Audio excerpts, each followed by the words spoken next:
Happy Monday, everyone. So I decided that we're going to have a little quiz on all this factoring that we spent all this time learning last week. So today you're having your factoring review. And it's just 9 questions because if you remember, a lot of it was repetitive. The very first day we did talk about greatest common factor, factoring, and that is this first one. So, what are the largest numbers that will go into both 25 and 35? Of course, the answer to that would be 5. That is the greatest common factor numerically. They obviously both have a W, but remember, you always want to go with the one that has the smallest value, because I can't say there are 6 of them in common because this term doesn't have 6 W's, it only has 3. So, always go with your smallest one. Okay, so you write your greatest common factor in the front. And then you divide to see what's left. You undistribute it. I know that's not a proper term, but that's what you're doing. So 25 divided by 5 is 5. And W to the 6th divided by W to the 3rd. Remember how we talked about basically that means there's 6 of them. We're taking 3 of them out so that I'm only left with 3 of them. 35 divided by 5 is 7. And I'm taking all 3 of those W's away, so there's no longer a W left in that term. So this whole thing is the factored form for number 1. So yes, I did put a greatest common factor on there. Yeah, neat, I know how to do it. Just greatest common factor. Okay, and then we got into the ones where this was the trinomial factoring. And if you'll notice, the first few are all, hey, these are leading coefficients that are 1, so these aren't so bad. Remember, you're going to use the factors of your constant to get the middle term by adding or subtracting. So for example, this first one, I know that 9 times 7 is 63, and it just so happens that whenever I add 9 and 7, I also get 16. So I know the solution to this one, I'm going to use D and D, right, taking apart these two, and everything's adding here, so adding 9 and adding 7. So that would be my answer. And as we talked in class a lot of times, that it doesn't matter. I could have did D plus 7 and then D plus 9, and that's the same because multiplication is commutative. The order doesn't matter. All right, so let's look at this next one. Again, I know I'm going to have my 2 sets of parentheses, and I know I'm going to have a D and a D here. So I need to find the 2 factors of 90 that are going to give me a 19. Well, hopefully it's obvious that it's going to be 9 times 10, right? 9 times 10 is 90. And whenever I add 9 and 10, I get 19. Be careful, I do need a negative 19. We talked about this ad nauseum in class. We wrote down a chart. Go back and look at your notes, whatever helps you. I personally just remember I'm adding 2 negatives together. I need to do a negative 9 and a negative 10. Because if I were to multiply this back out, a negative 9 plus a negative 10 is negative 19, and a negative 9 times a negative 10 is a positive 90.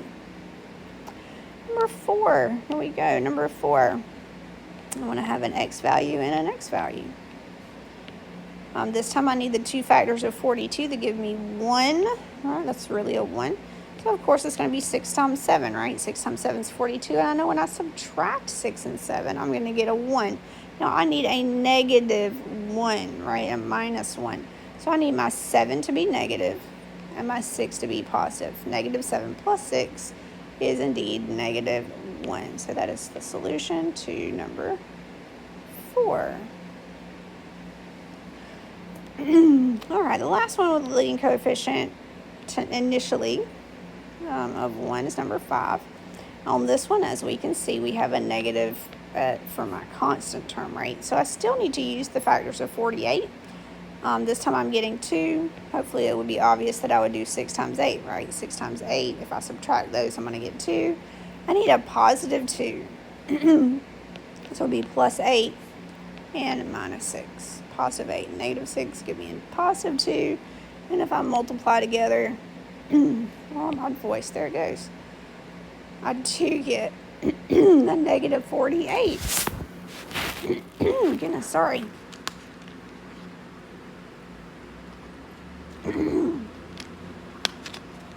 All right, so number 6.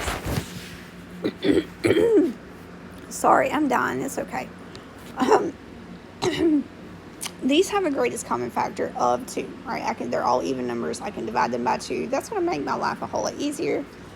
And so that's exactly what I'm going to do. Like we did number 1, I'm going to take a 2 out. So when I take a 2 out, I'm left with just an x squared, an 8x, and a 15. Right? I'm just dividing them all by 2.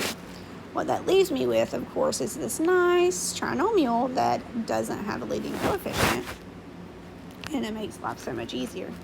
So I know my answer is going to be 2 times. That 2 doesn't go away. I still have to use it. I'm at x values, right? X and x. And I need the 2 factors of 15 that are going to give me 8. Of course, that's going to be 5 and 3. And then everything is positive because 5 times 3 is 15 and 5 plus 3 is 8. Excuse me, so that is the solution for number 6. Number 6. Make sure you don't forget your 2. All right, and then we get to the last ones. Honestly, haven't worked these out yet, so let's see where we're going. I know I'm going to have my 2 sets of parentheses here. So I know I'm going to have a 3x and I'm going to have a 1x. Okay, so I need the factors of 35 in there somehow so that I'm going to get a 26 in the middle. Of course, my 2 options are 1 and 35 and 5 and 7. Right, those are the only 2 ways you can multiply. That's a 5. And get 35. And I can see that I'm adding here, so I'm probably not going to use the 1 and 35. Let me take those circles away. Because that's going to just give me 2 big numbers, so I'm most likely going to be using the 5 and the 7. The problem is, of course, where do I put the 5 and where do I put the 7? So if I put the 5 here and the 7 here, I know that's going to work out. Again, everything's positive, so those are my 2 answers. Now, just to really quickly explain why I needed to put the 5 and the 7 in those particular places is because if I were to multiply this out, 3x times 7 is 21x.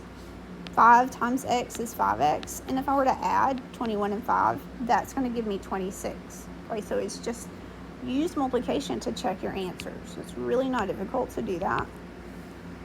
And it doesn't matter. I could have done x plus 7 first and 3x plus 5 second, just as long as your 3x and 5 are together and your x and your 7 are together. All right, so really the last 2 are the same thing. We just have to be mindful of, our terms. So like number 8, like I know number 8 is going to be a 3x and a 1x. Those are the only ways you can multiply to get 3. Like that's it. 16, however, I could use 1 times 16, I could use 2 times 8, or I could even use 4 times 4. All of those are valid ways to get 16 when you multiply. I do need to get a positive 8, and I know I'm probably going to be subtracting here because I do have a minus sign. Whoops. So let's see. If I want an 8, I'm actually going to be using the 4 and the 4. Let me show you why. The 4 and the 4. If I put those there, that's going to give me a 12x and a 4x whenever I multiply. Of course, 12 minus 4 is 8.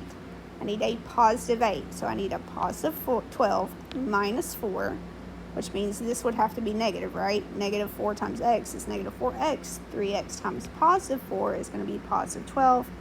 So that is my solution for number 8. Oops, didn't mean to use the same color highlighter twice in a row. It's fine. All right, the very last one, same thing, just with different signs, right? So we know we're going to have a 5x and a 1x. Again, because 5 is prime, that's the only way you can get a 5. 15, like a minute ago, I can do 1 and 15, or 3 and 5.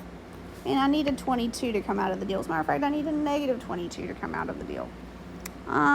Let's see. So if I put my 5 here and my 3 here for the 15, notice what that gets me. That gives me 25x and 3x, right? If I subtract 25 and 3, I know I'm going to get a negative 22. That means my 25 needs to be negative, right? 3 minus 25 is negative 22. So that means that this would need to be positive, and that would be negative because 3 times x is 3x, and 5x times minus 5 is minus 25. So my solution to number 9 is this one right here. I feel like between all the practice we did last week, I gave you extra papers with lots of practice problems. Again, I've showed you that cut of software. I've mentioned Khan Academy. Please go practice what you need to practice because you will be having a quiz on these tomorrow. Go practice. You'll be good. See you tomorrow.